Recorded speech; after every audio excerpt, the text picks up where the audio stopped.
সবার সাথে মেলায় ঘুরতে এসে আমার পকেটটাই করে এলো ফাঁকা, কারণ চারিদিকে বাইরেই বসা। আজকে আমাদের এলাকায় বড় একটি উরুস।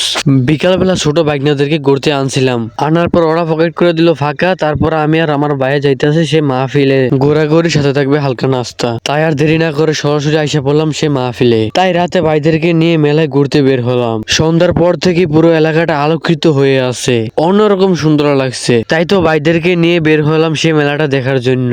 আমি একা উপভোগ করলে হবে, আপনাদের সাথে নিয়ে উপভোগ করতে চাই পুরো মেলাটা। তাই সম্পূর্ণ ভিডিওটি দেখার চেষ্টা করবেন। চারদিকে মানুষের ভিড়, দোকানপাটের আলো, আর মাইকে শোনা যাচ্ছে ইসলামিক সঙ্গীত। সব মিলিয়ে উৎসবের মতো একটা পরিবেশ তৈরি হয়েছে। ভাইদেরকে নিয়ে মেলার ভিতরে ঢুকতেই তারা খুব উত্তেজিত হয়ে আছে, কারণ তারা বলতেছে আজকে নাকি আমার পকেটে টাকা খাবে। বলেন তো এই কথাটা শোনার পর কার ভালো লাগে? ছোট ছোট দোকানে খেলনা, কোথাও আবার ফুচকা, কোথাও আবার চা। রাতের মেলা এইসব দেখাই আলাদা ভালো লাগে। উরুস উপলক্ষে এখানে ধর্মীয় আলোচনা আর দোয়া দুরুদ হচ্ছে। এত মানুষের ভিড়ের মাঝেও একটা শান্তি অনুভূতি পাওয়া যায়, যেটা উরুসের সবচেয়ে সুন্দর দিক। যেখানে গরিব বড়লোক সবাই একসাথে চলাফেরা করে। অনেকক্ষণ ঘোরাঘুরির পর আইসা বললাম ভাইয়ের দোকানে। আসছে এক বাগনিকে আর বাইরকে দিয়ে দিল স্মোকিং বিস্কুট, যেটা খাওয়ার পর সিগারেটের মতো ধোঁয়া বাইর হয়। যারা ধূমপান করে তারা এই সুন্দরভাবে এগুলা খাইতে পারে। কে কে এগুলা খাইছে অবশ্যই কমেন্ট করে জানাবেন। ফাইনালি আমার পকেট ফাঁকা করার সময়টা চলেই এলো। এসে বড় একটা দোকানে বসে আছে, যেখানে পাওয়া যায় হালিম, চটপটি, ফুচকা এবং বার্গার। যার যেটা মন চায় সেটাই অর্ডার করে দিছে। আমার তো এইটা গলা শুকিয়ে আছে, কারণ কিছুক্ষণ পর যে আমার পকেটে টাকাটি চলে যাবে। এন্ড ফাইনালি আমাদের সামনে আইসা পড়লো গরম গরম হালিম। আসার পরে এক একজনে খাওয়া নিয়ে ব্যস্ত। তাই আমি বসে থাকবো কেন, আমিও শুরু করে দিলাম খাওয়া দাওয়া। কি মনে করছেন বিলটা কি আমার পকেটে যাবে? কারণ বাইরে তিনজন বসে আছে এখানে। বড় ভাইয়া থাকতে কিসের আবার ছোট ভাই বিল দেওয়া।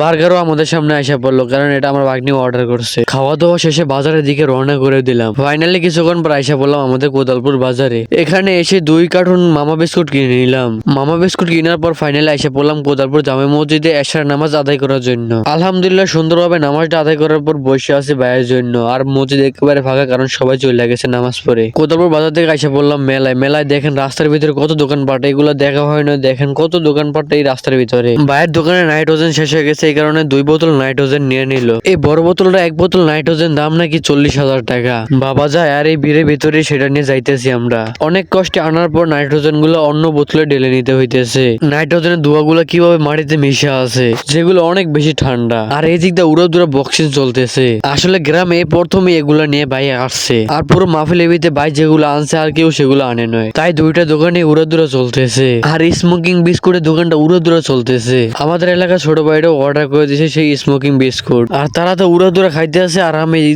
ভিডিও করতেছি। আমাদের সৈয়দপুর জেলায় কোদালপুরে এই মেলাটা হয়েছে। কে কে আইসে অবশ্যই কমেন্ট করে জানাবেন, এবং কে কে এগুলো টেস্ট করছে অবশ্যই কমেন্ট করে জানাবেন। আমাদের দাস উবাইশী ইউটিউব চ্যানেলটিকে সাবস্ক্রাইব করে পাশে থাকা বেল আইকনটিকে অল করে দিবেন, যাতে ভিডিও নোটিফিকেশন সবার আগে আপনিই পান। আর যারা সাবস্ক্রাইব করছে তাদেরকে অনেক বেশি ধন্যবাদ। আর এদিক দিয়ে উড়াদুরা বক্সিং চলতেছে, কারণ দেখতে আছে কার ঘুষির কত পাওয়ার। আপনার ঘুষি পাওয়ার কত অবশ্যই কিন্তু আমাদের কমেন্ট বক্সে জানাবেন। আর আমাকে ভাই বলতেছে এই দোকানের সবচেয়ে স্পেশাল স্মোকিং বিস্কুট তো কি খাওয়াবো, তাই স্পেশাল করার জন্য আমাকে সুন্দরভাবে বানিয়ে দিতেছে। আমি তো অনেক বেশি নার্ভাস, কারণ এগুলো আমি কখনো খাই নই। আমাকে কয়বার নাইট্রোজেন দিছে অবশ্যই কিন্তু আপনারা দেখতেছেন। সবাইকে দেয় একবার, আমাকে দেয় 3 বার, এবং ম্যাজিকটা কিন্তু সুন্দরভাবে দেখাইতেছে, যেটা সবার বেলায় করে না। আমি তো খাওয়ার জন্য অনেক বেশি এক্সাইটেড, কারণ এগুলো কখনো খাই নই, এখন টেস্ট করবো। এক পিস মুখে দিতে নাক মুখ দিয়ে বের হইতেছে। আমাকে বলতেছে আস্তে আস্তে বের করো, তাহলে নাকি সুন্দর লাগবে। আমি তো এগুলো মুখেই রাখতে পারতাছি না, মুখে দিলেই যেন কেমন করে উঠে। অনেক কষ্টের পর 3 পিস খাইলাম।